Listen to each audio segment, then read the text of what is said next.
Buenas tardes a todos, bienvenidos a esta reunión de trabajo del Instituto de Investigación e Historia del Derecho de Buenos Aires. Mi nombre es Agustín Parise y el motivo de la reunión hoy es la presentación de una obra. La obra se titula El caso Carmen Guillot de Livingston, Buenos Aires, 1914, los informes médico-legales y la responsabilidad penal femenina en el positivismo criminológico. Tenemos el placer de tener a la autora de la obra con nosotros, que es la doctora Carmen Graciela Rodríguez López, y nos vamos a estar juntando hoy por un periodo de no más de una hora, en el cual vamos a tener oportunidad de hablar con la autora y también después abrir el piso a cualquier tipo de reflexión, comentarios que quieran aportar. También tenemos la presencia de Leandro Javier Lescano, el bibliotecario del Instituto de Investigación e Historia del Derecho de Buenos Aires, que también tiene la intención de compartir algunas reflexiones hacia el final de la reunión. Es siempre muy valioso contextualizar la obra, y una de las formas de contextualizar la obra es hablar sobre la autora, porque cuando sabemos quién es el autor, desde dónde escribe, en qué momento y cuáles son las motivaciones del autor, podemos mejor siempre entender el producto que el autor nos ofrece. En este caso, el autor que ya está con nosotros en la sala es la doctora Carmen Graciela Rodríguez López, como mencioné hace unos minutos. Carmen, nosotros vamos por Graciela, la llamamos Graciela. Graciela es abogada y doctora de la Universidad de Buenos Aires en el área de Historia del Derecho. Es profesora adjunta de Historia del Derecho en esa misma casa de estudios. Y es autora y editora de numerosos libros y artículos sobre la historia del derecho penal y la criminología. Algunos de los temas que ha trabajado en su obra es la articuloscopía de Bucevich, el caso Mateo Banks, el Instituto de Criminología, la cárcel correccional de Buenos Aires en San Telmo. Esos son algunos de los tantos aspectos del derecho que Graciela ha tratado. Es autora de artículos en revistas de renombre y ha dictado cursos, seminarios y conferencias en diversas universidades e instituciones, y también es muy activa en las jornadas de historia del derecho que reúnen a los especialistas en la materia. Como era de esperarse de alguien con ese currículum, Graciela es miembro titular de nuestro instituto y también es miembro de la Junta de Historia Eclesiástica Argentina, entre otras instituciones que la albergan y se preocupan y se interesan por su trabajo. Graciela, muchas gracias y te doy el uso de la palabra. Gracias, Agustín. Bueno, gracias al instituto, ¿no es cierto?, a la comisión directiva al cual pertenezco y esta posibilidad que el libro haya pasado por referato y haya sido aprobado por el sello editorial del INID. Realmente, digamos, es un placer presentarlo. Esta obra, el caso Carmen Guillot de Livingston, ¿no?, que la llamaron, digamos, en su momento el crimen de la calle Gallo. Así se lo conoció en 1914. Fue un caso que conmocionó a la sociedad porteña por los encumbrados protagonistas, el señor Frank Carlos Livingston, de 46 años de edad, destacado miembro de una de las familias más importantes de la ciudad, quien fuera la víctima, y su joven esposa Carmen Guillot, de solo 27 años de edad, que fue la autora intelectual del homicidio. El 19 de julio de este año, Carmen se convirtió en una mujer muy solicitada por la prensa, una esposa y madre de clase alta involucrada en un hecho sangriento. De acuerdo a la documentación que empleado, ¿no es cierto?, en esta heurística tan importante que he llevado a cabo. Digo importante porque el expediente judicial ha sido quemado en 1956. Realmente, digamos, no sabemos los motivos, el por qué, pero bueno, digamos, presumimos el por qué. Hemos observado que el hecho no solo conmovió la opinión pública, sino también que vino a derribar una serie de teorías criminológicas femeninas de la época. En esa época, la estadística policial marcaba un notable aumento de los delitos contra la propiedad y las personas.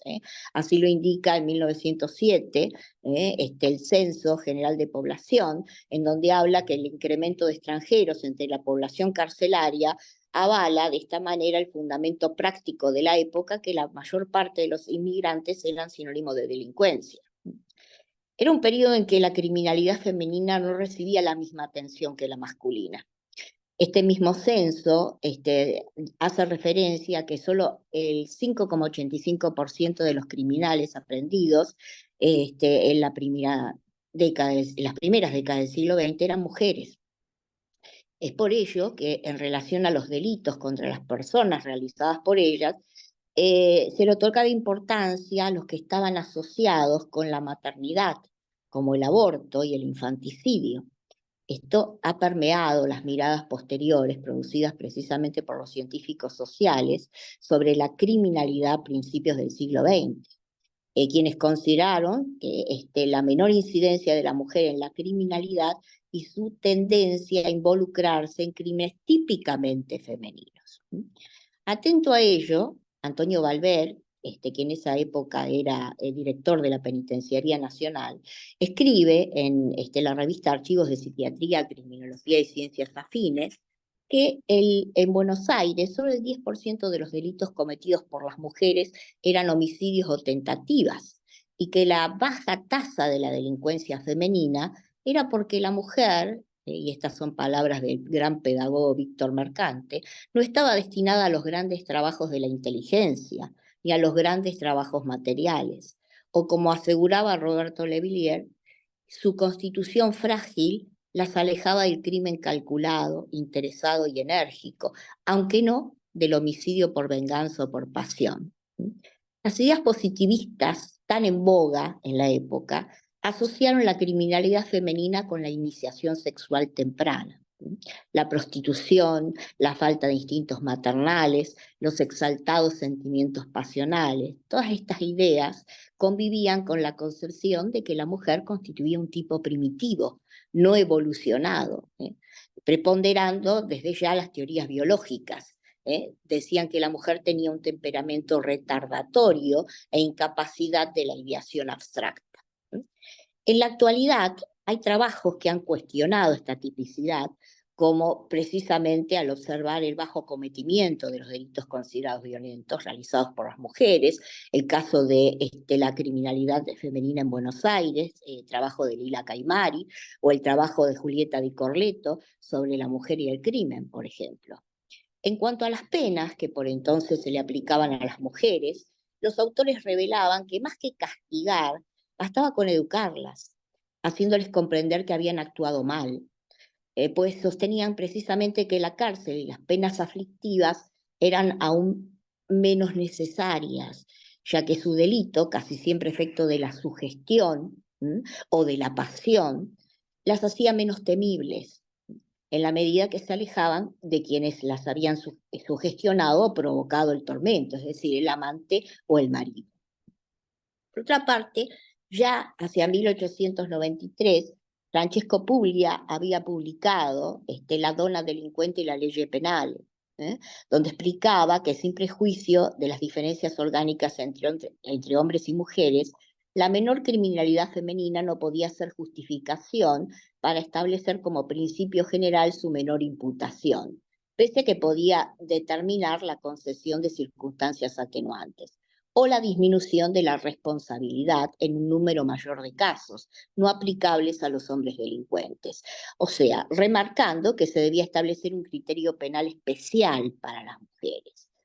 Puglia recoge las tesis lombrosianas y califica a las delincuentes mujeres en 3 categorías: criminales natas, criminales locas y criminales ocasionales, entendiendo necesario establecer 3 especies de medidas represivas: las casas de incorregibles para las primeras, los manicomios para las segundas y las penas restrictivas de la libertad personal para las terceras. Obviamente podemos continuar citando autores y autores donde se aludía a la mujer, ¿no ¿cierto? Que no se encontraba en condición mental de menor racionalidad, sino en una situación histórica de irresponsabilidad o incapacidad relativa, inducida por una condición afectiva de dependencia respecto del hombre. Su participación criminal era considerada de modo diverso. Cuando la partícipe era una mujer, estaba relacionada por vínculos afectivos con quien había cometido el delito, ¿no? O cuando en nombre de estos vínculos se podía hipotetizar que la voluntad femenina había sido coartada. De esta manera, los delitos considerados violentos, cometidos o planeados por las mujeres, nos abren una puerta grande de ingreso a un problema legal y social, y observándose así cómo se entretejían significaciones en su entorno y cómo era la violencia que éstas producían y en la que muchas veces estaban inmersas. Este trabajo de investigación forma parte de la serie histórico-penal y criminológica que tengo el enorme orgullo de dirigir. Tiende a indagar precisamente los informes médico-legales, analizando la condición jurídico-penal de la mujer en las 2 primeras décadas del siglo XX. La obra la hemos dividido, digamos, en 4 partes. La primera parte aborda sintéticamente el panorama histórico-social de Buenos Aires en 1914, época en que ocurrió el crimen. Ahondamos también en la criminalidad femenil y la capacidad jurídica de la mujer, con el objeto de determinar la responsabilidad penal de estas, las doctrinas predominantes en la materia. En la segunda parte profundizamos en el caso Guillot propiamente dicho, describimos los hechos, detallamos las pesquisas, profundizamos sobre el accionar de la prensa y sobre el proceso que se ha seguido en las 2 instancias judiciales, primera y segunda instancia. También describimos un antecedente contemporáneo a esa época que presenta una sentencia diversa al de Guillot. Y el hecho es prácticamente, digamos, el mismo, ¿no? Ambas son autoras intelectuales del asesinato de su marido. Por otra parte, también observamos el problema del maltrato de la mujer, de la cónyuge, tan común y secreto en aquellos tiempos. En la tercera parte del trabajo analizamos los informes médico-legales. Los transcribimos, los analizamos. Aquí me ha ayudado muchísimo la psicóloga forense Raquel Mestri, y realmente porque hay terminología que un abogado realmente no conoce, ¿no? Y bueno, es muy interesante meterse en el mundo médico-legal. Ahí hemos aportado un nutrido colorario, ¿no? Respecto de los pesares que ha sufrido Guillot en este núcleo familiar, y cómo dichas evaluaciones incidieron en la sentencia. Finaliza la investigación en donde hablamos del castigo que recibieron los culpables, sobre todo 2 de ellos que fueron sentenciados a pena de muerte, cuya ejecución fue la última práctica efectuada a civiles por delitos comunes en el patio de la Penitenciaría Nacional. Utilizamos precisamente la metodología basada en la crítica histórica, tratamos de lograr una cabal explicación del proceso histórico criminal,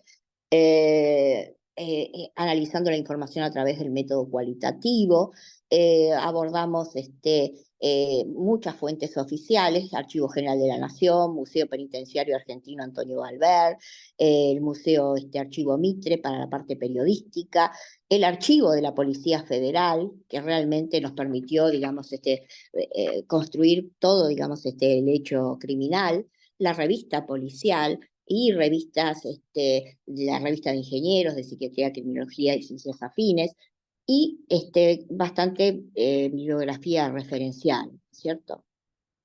En cuanto al tema de la capacidad jurídica de la mujer, nos basamos en la obra del gran profesor Osvaldo Piñeiro, profesor de la Facultad de Derecho de la Universidad de Buenos Aires, ¿no? Sobre la condición jurídica de la mujer. Realmente allí nos permite observar cómo era entendida precisamente en esa época la responsabilidad penal femenina, y les digo que lean el libro, es muy interesante, digamos, ver cómo hace este análisis Piñeiro y cómo, digamos, Carlos Octavio Bunge da sus puntos de vista, ¿no?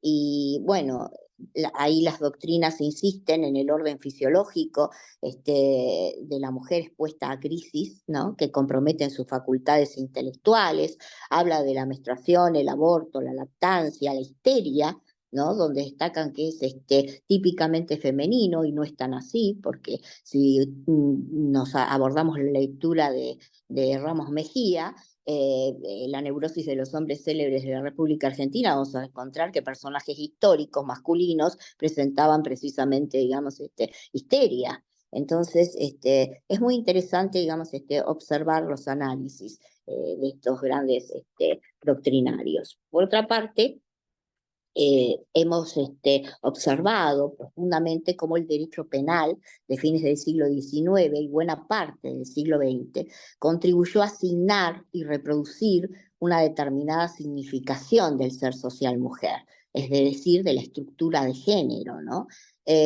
Considerada por el derecho penal histórico como una persona sujeta a tutela, ¿no? Y sin plena responsabilidad. Y por la otra parte, estableciendo luego un conjunto de controles sociales, sobre todo con respecto a su sexualidad. En cuanto a los hechos, para que tengan idea, digamos, de quién fue Carmen Guillot y su marido, Frank Livingstone era un hombre que nació en Argentina en 1868, pertenecía a una familia estadounidense muy acomodada, emigró a Argentina, radicándose la familia aquí desde la época de don Juan Manuel de Rosas. Livingstone se desempeñaba como subcontador del banco hipotecario, tenía un buen pasar, un alto sueldo, varias propiedades en el barrio de Belgrano, caballos de carrera, por eso tenía una vida social muy activa, participaba de reuniones en el Jockey Club.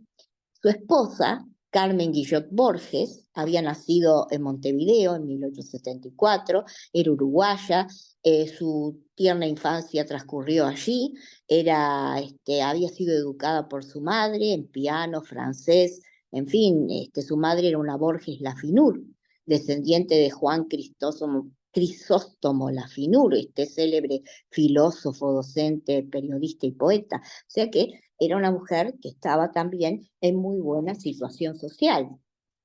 Viene en Argentina precisamente porque el padre va a ocupar un cargo en la función pública de la gobernación de Chubut. Carmen, a los 18 años, se enamora de Livingstone. Y ese enamoramiento, luego de varias cartas que se enviaban, termina escapándose de su casa y se va con Livingstone. Ella tenía solo 18 años y él 35. Él ya tenía una amante con la cual vivía, una mujer francesa, del cual habla las crónicas de la época. Al principio fueron todos mieles, ¿no? Ojo, se casaron, es decir, digamos, el hecho de escaparse del hogar luego, digamos, derivó en la unión matrimonial, por civil, por iglesia. Pero después empezaron precisamente, digamos, las fricciones, o sea, el estereotipo que asimilaba a la mujer independiente con la vida disoluta. Las aventuras del esposo formaban parte de los estándares de vida de un varón de clase alta, con lo cual esto no era, digamos, mal visto. Luego el matrimonio ya no dialogaba, prácticamente, digamos, su relación era de abusos psicológicos y sexuales hacia su esposa. Se sabe que los Livingstone tuvieron 7 hijos, de los cuales la mitad fueron productos de violación. Ella lo dice precisamente, digamos, a los médicos que le hacen el informe médico legal. Su empleada doméstica, Catalina Carello, quien conocía perfectamente la situación de su patrona, le recomienda hablar con su amante, un italiano, Salvatore Vitterale, que era pescadero, que le vendía pescado a los Livingstone, y Carmen le ofrece precisamente planificar el crimen de su esposo y a cambio de lo que ella recibiera, el importe que recibiera por la muerte de su marido, por el seguro de vida de y algo más, ¿no? Contrata a sus jóvenes socios, Francesco Salvato y Giovanni Battista Lauro, y bueno, hay 3 intentos antes de el asesinato de Livingstone, revestidos, digamos, con la cara de robo en la vía pública. Ninguno tuvo, digamos, ese buen resultado. Es por eso que Postramo, que era uno de los que participó precisamente en eso, cuando va a llegar el momento de la encerrona que le hacen en la misma casa a Livingstone, desiste de participar. Y lo hace Lauro y Salvato. Lo esperan en el hall de entrada y, bueno, cuando él llega de una cena familiar a las 9 de la noche, allí lo apuñalan, ¿no? El hecho realmente, digamos, fue terrible. 38 puñaladas, presentaba el óbito, un cuchillo clavado en el estómago y otro, digamos, debajo del cadáver. El investigador policial que interviene es Ruffet, era un sabueso increíble de la policía de la capital en esa época, y realmente, digamos, la pesquisa que lleva a cabo es muy interesante. Pero se habla también de que participó un tercer hombre, de los cuales hay 2 testigos que hacen referencia a que hay un tercer hombre que salió del domicilio de los Livingstone. Eso permanecerá en el enigma, porque el expediente de Livingstone fue quemado en 1956. Con lo cual, no sabemos. Lo cierto es que Ruffet enseguida, digamos, encontró en las pruebas, ¿no?, que se hicieron de los cuchillos, todo eso un olor a pescado, a pesar de que había sido limpiado con un pañuelo embebido en perfume que tenía la misma víctima. Le habían robado la billetera nada más, pero el reloj de oro y la pluma de oro que tenía no se la habían sacado. Sabemos que Carmen y Catalina estaban encerradas en su habitación cosiendo cuando ocurre este hecho, y los hijos estaban durmiendo encerrados en una habitación. Pero poco antes de que terminaran, Carmen sale a decirles, llévense algo, para que el crimen, ¿no?, en realidad sea un robo seguido de crimen, de asesinato. Lo cierto es que las huellas quedaron por toda la zona. Ya la dactiloscopía de Juan Bucetich se aplicaba en aquel momento, pero las pruebas eran tan difusas que Ruffet realmente no pudo, digamos, determinar las huellas plantales de Carmen. La pesquisa fue muy interesante. El olor a pescado en los cuchillos y las pequeñas, digamos, escamas de pescado en una parte del mango determinaron la conexión con Catalina Carelo.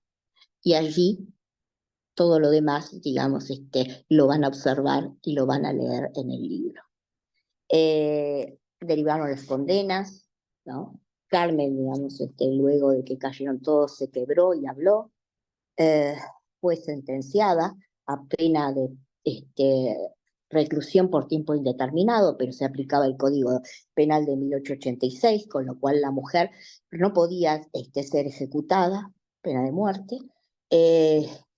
Y fue a parar a la cárcel correccional de mujeres de San Telmo. Allí realmente pasó 33 años de su vida, se apeló, pero se confirmó, digamos, la sentencia. Y hay una cuestión interesante. Carmen, en la fecha en que se había producido el asesinato de su marido, debía ser encerrada 20 días por lo menos a pan y agua, como castigo ejemplar dentro de la cárcel. Realmente, digamos, es un caso muy interesante. Evalúo el perfil criminal de Carmen, utilizo los trabajos de artículos publicados en la época de Roberto Gash, ¿no? Donde habla de las anomalías morales, pero no de alienación mental, que presentaba Carmen. Los trabajos de Tomás de Veiga. Recuerden que Tomás de Veiga había sido el maestro de José María Ramos Mejía, de José Ingenieros. Ramos Mejía también fue maestro de ingenieros, ¿no? Pero de Veiga, sobre todo, era su jefe, el de depósito de 24 de noviembre de la policía, donde hacían estudios médico-legales. Así que el trabajo de Veiga es muy interesante, habla del poco sentido de familia que tenía Carmen, ¿no? Él observaba que era una mujer que realmente no podía soportar la vida conyugal, que exige el método y sojuzgamiento de la conducta femenina, ¿no? Habla de que el crimen obedece a aspectos absolutamente utilitarios, dice, ¿no? Realmente es tremendo, ¿no? Al lujo, al dinero. No veo por qué, porque Carmen venía de una familia, digamos, de igual naturaleza, ¿no? Al deseo de liberarse de la tutela marital, dice, ¿no? Distintivo del alma de todas las mujeres que juegan con su cuerpo. La defensa intenta hasta el límite llevar el tema de la locura, para que... Graciela, sí, discúlpame que te interrumpo. Como buena autora de la obra, estás sí, muy entusiasmada y nos estás sí, contagiando estoy siendo... ese Hay mucho más entusiasmo. que digo en la obra. Y Vamos a la ir idea cerrando, sería ir cerrando para poder dar cerrando. el piso a otras personas. Te agradezco. Bueno, les voy a comentar que intervinieron en los informes médico-legales el doctor Delfino Pacheco y Miguel Aranacelis, el doctor Eduardo Fidanza y el doctor Kaplenbach, y el informe el doctor José Moreno, grandes psiquiatras de la época. Y son imperdibles, realmente. Un capítulo entero está dedicado a los informes de ellos y a mi análisis, ¿no? Conjuntamente con esta psicóloga forense que me ha colaborado. Y bueno, voy a cerrar el tema de lo que a mí me conmovió mucho, que todos los abusos que ella padeció. Ella no estaba arrepentida de lo que hizo. Es más, en una parte cita, caminaré sobre tu sangre, lo dice, y no me arrepiento de lo que hice. Evidentemente, digamos, lo que padeció la hizo tomar esa decisión, ¿no?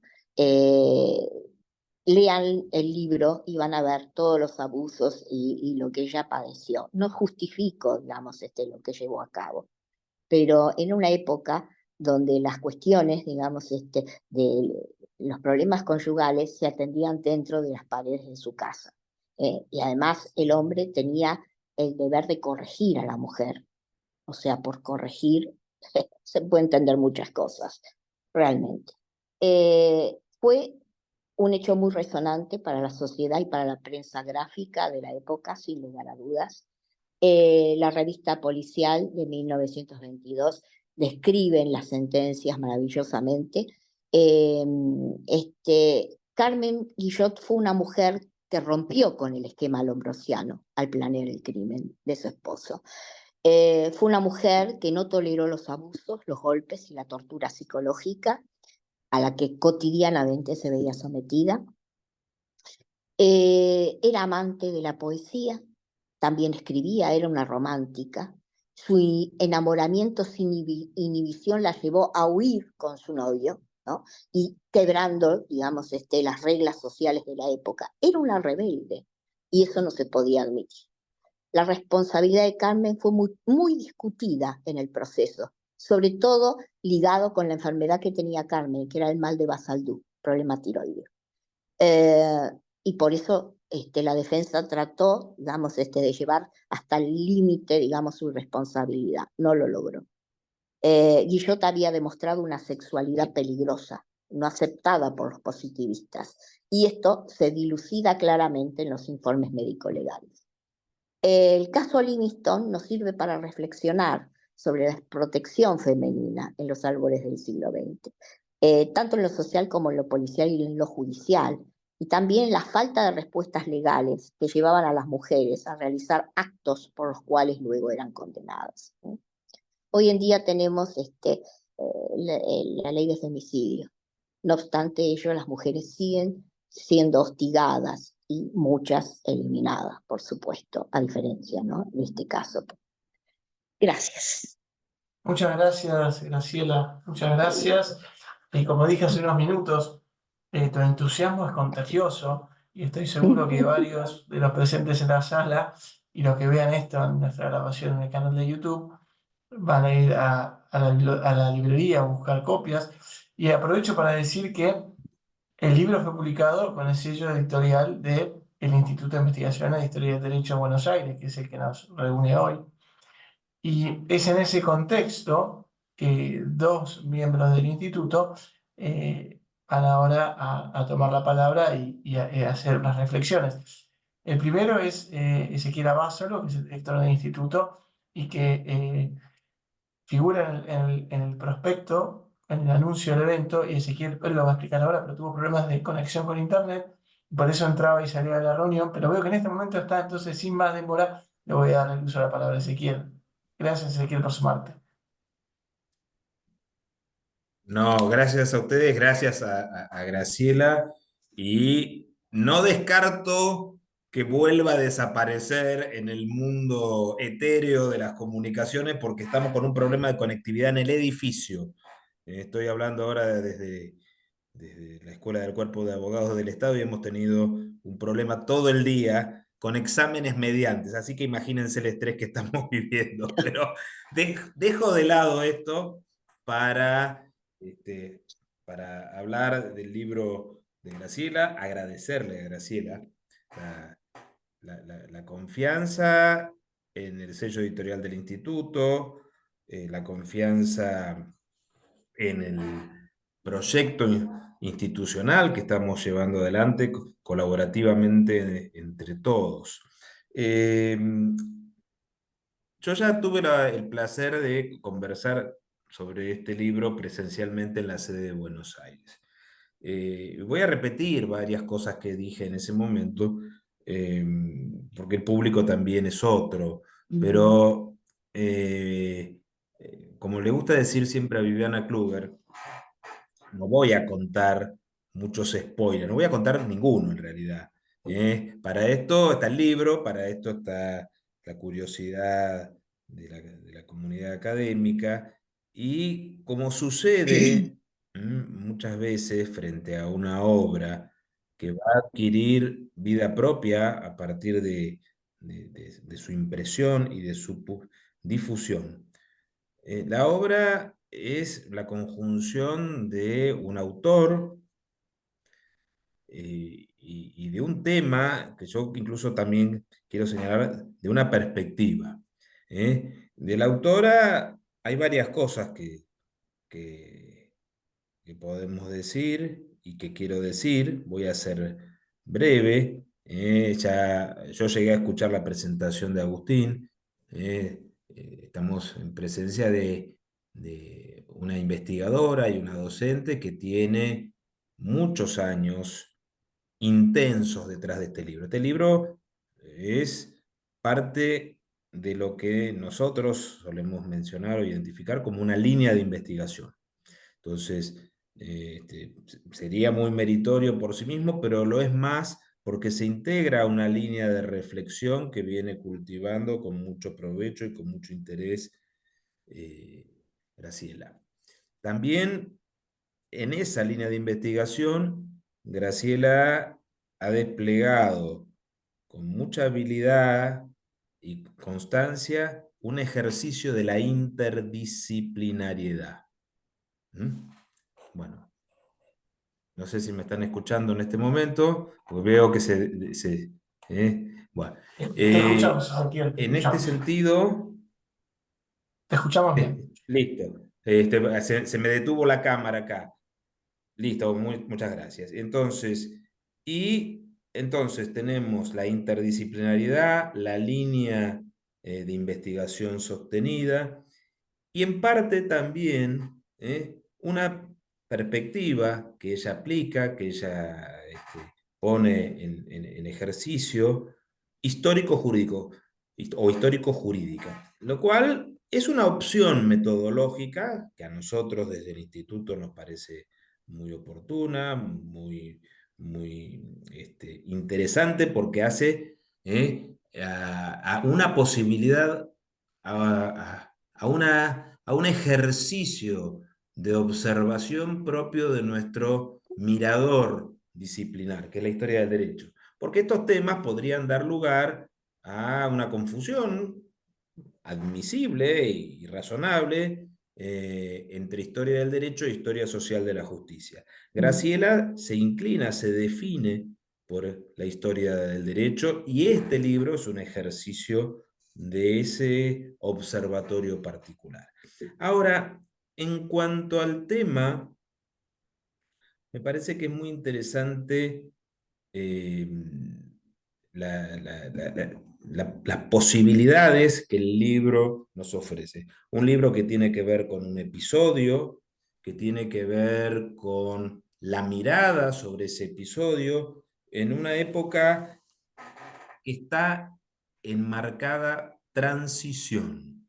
O sea, esta experiencia de hace más o menos 100 años en la Argentina y en el mundo es una época de tensiones, donde hay tensiones particulares entre las personas originarias o radicadas en un lugar y los migrantes. Hay una tensión entre hombres y mujeres.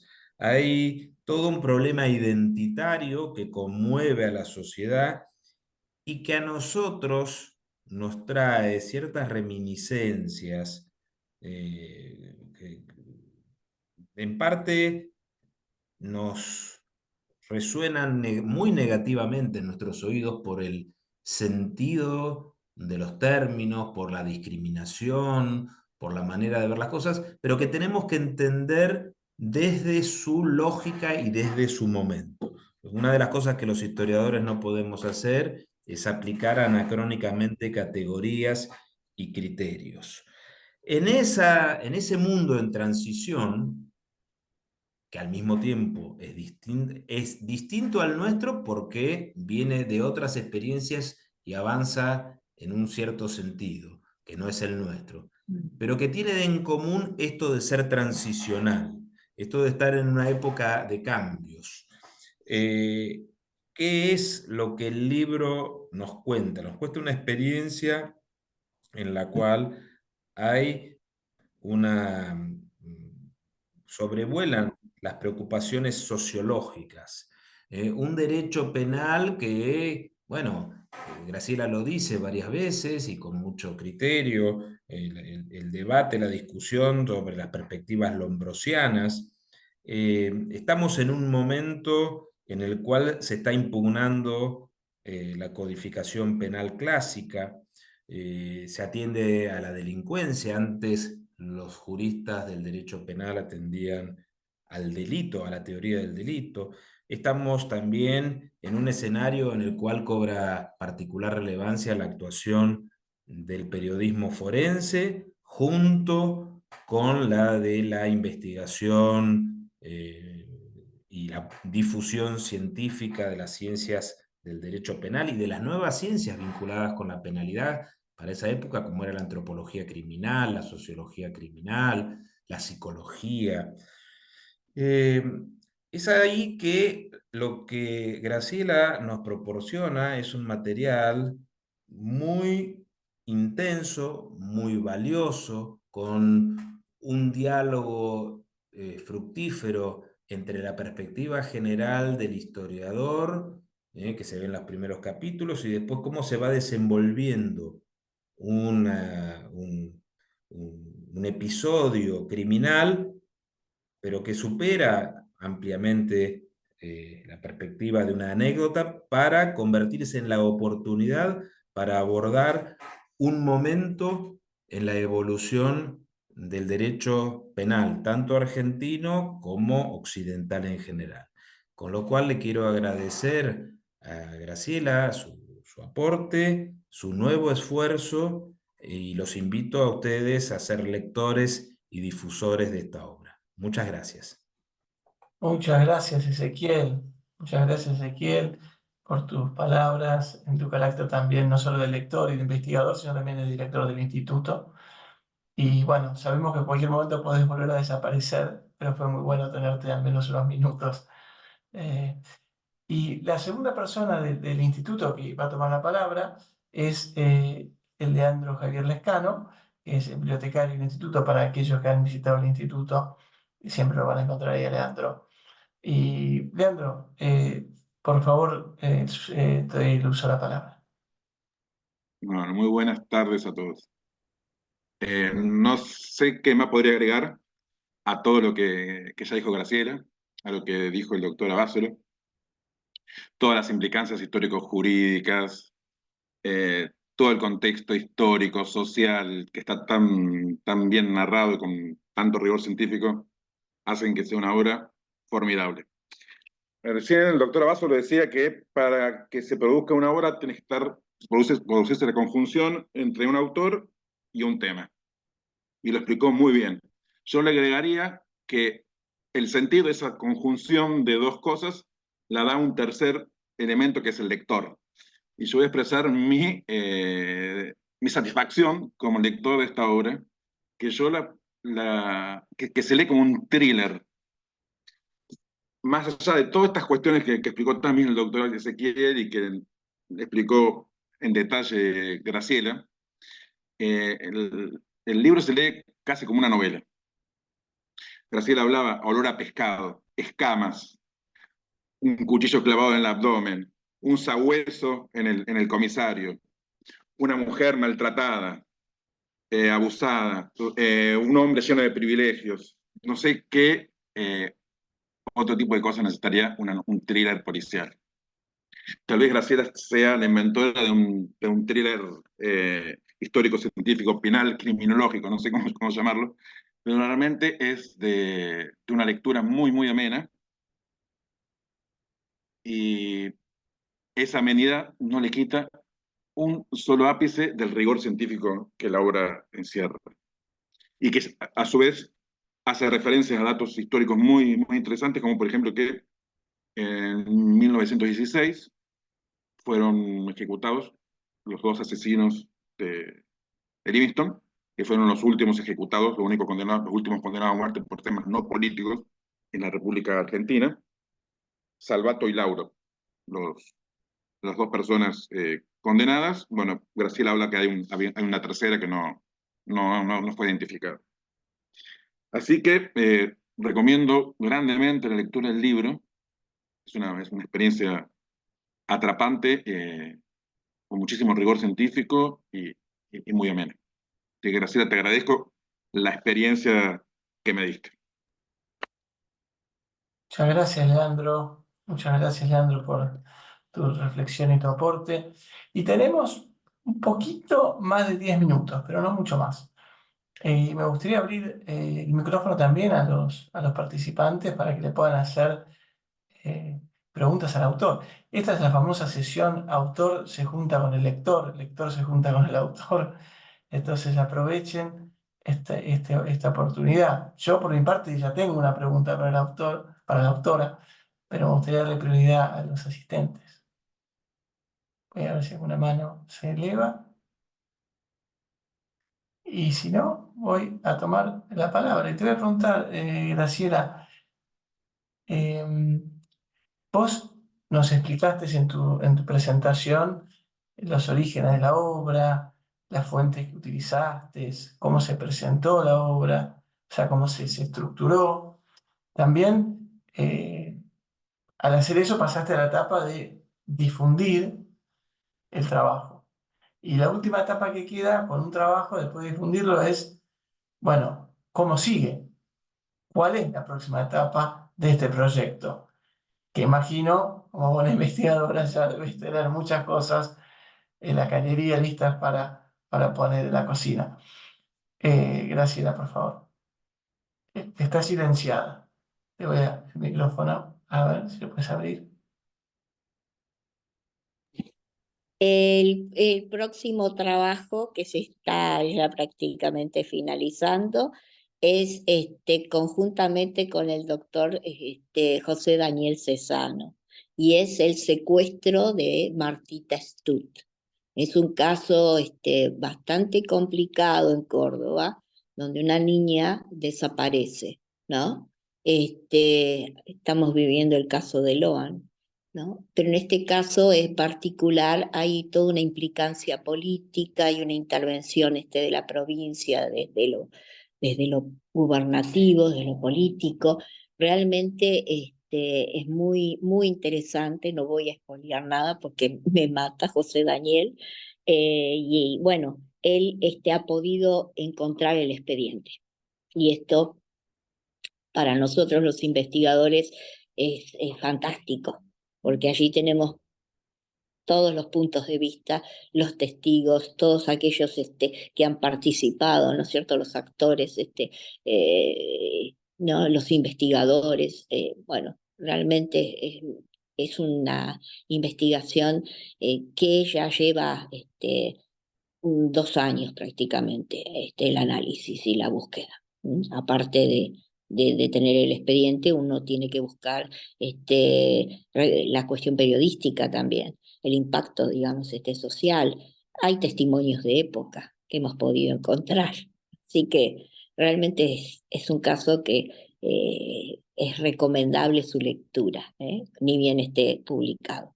Es lo próximo. Muchas gracias, Graciela. Veo algunas reacciones, algunos aplausos que se ven en la sala virtual.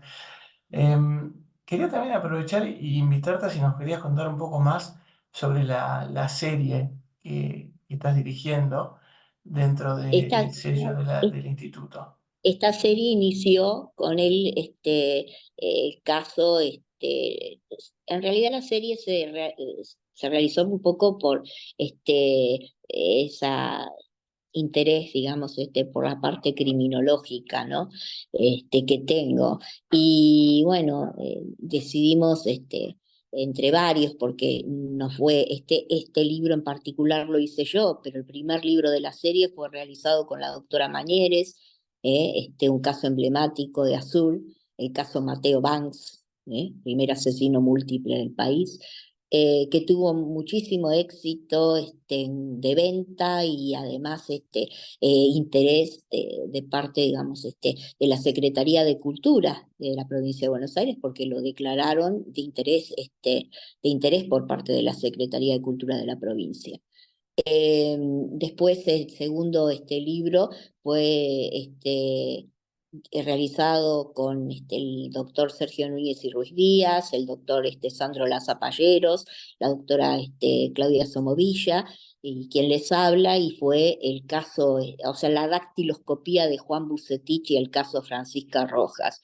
Un caso realmente muy interesante porque es el que permitió, digamos, demostrar el sistema dactiloscópico a Bucetich. Y también tuvimos muchísimas satisfacciones. Desde ya la Dirección y Museo Archivo de la Policía de la Provincia de Buenos Aires lo considera, digamos, el caso o sea, el libro de mayor rigor científico que se ha publicado, y lo tiene como, digamos, estandarte en su biblioteca. Es más, fue presentado en el aniversario de los 100 años del museo. Estuvimos conjuntamente con los descendientes de Juan Bucetich, que también agradecieron muchísimo que hayamos hablado de su familia, ¿no? Bueno, desapareció la oradora. Obviamente es una cuestión técnica. Podemos esperar unos segundos. Yo, mientras tanto, voy a agregar algunas cuestiones. Por ejemplo, algo que seguramente Graciela iba a mencionar es que para los que están viendo en el canal de YouTube, recuerden que siempre se pueden acercar al instituto con sugerencias de trabajo para Ay, aplicar en la serie. Sí, Graciela está, Nada, por la favor. serie, ya te digo, el caso fue muy interesante. Es más, autores como Andasi ha hecho ha publicado antes que nosotros una novela histórica sobre el tema y que le ayudó muchísimo en la realización, digamos, de su trabajo. Y ahora se publicó también otro trabajo por el periodista Alconada Mum sobre el tema de Francisca Rojas, que también utilizó nuestro libro. Así que, bueno, nada, Se apagó el micrófono. Se te apagó el micrófono, Graciela.